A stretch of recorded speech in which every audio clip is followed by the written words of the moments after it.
with the IRS moving toward electronic disbursements. An executive order is requiring federal agencies, including the Treasury, to cease using paper checks, which will affect a wide range of payments.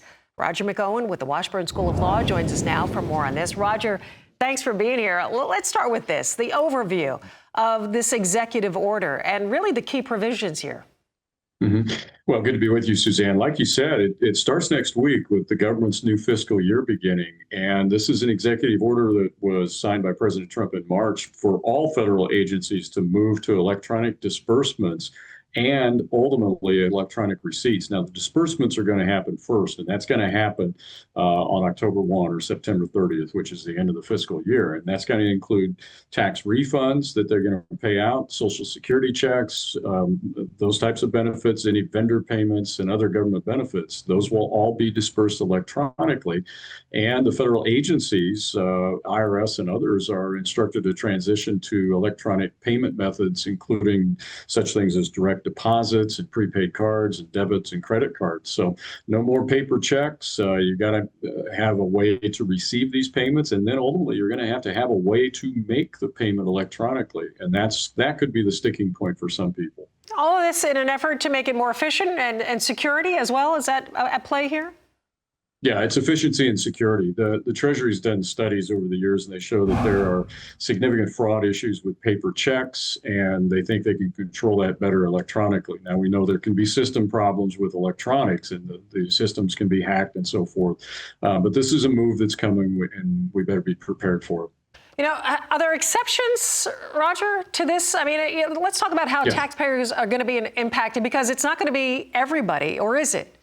No, well, yes and no. There are exceptions and there are waivers that are possible. And this is where it becomes important for agriculture, because one of the waivers would be for individuals in remote areas that don't have access to electronic payment systems. And there are others that don't have bank accounts.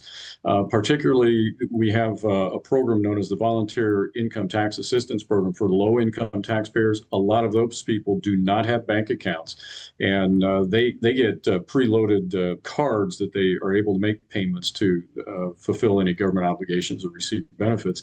But that could be problematic for them. And the people in the more rural areas that do not have high-speed internet may have some issues that they have to address. Plus, there are exceptions for mentally impaired people and other situations that the government has.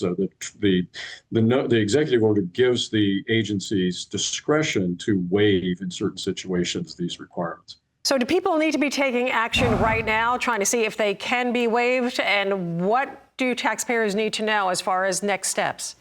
Well, yeah, they could check on waivers and exceptions that might apply, but the IRS is encouraging people to use direct deposit and provide routing and accounting numbers on their tax returns. And then if you have a business, there's the electronic federal tax payment system, or EFTPS. That may work particularly well for non-individuals, so corporations, estates, and trusts, those types of things, to make your future tax payments. And you can plan those 365 days in advance and get that set up. But your direct pay from a bank account can be utilized. You can have electric funds withdrawal when you're e-filing. You can use your debit, credit card payments. There are ways that this can get processed.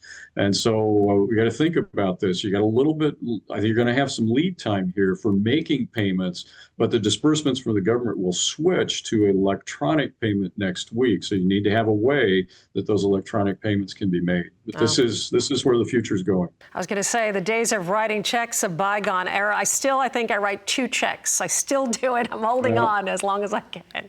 Yeah, I write checks, and Suzanne, you're talking to somebody that's never used an ATM machine. No, all right, you're winner right there. That's incredible. Yeah. All right, when you do that, it's going to be a monument. You're going to have balloons set off. Roger, thank you so much for that. Roger McEowen with the Washburn School of Law.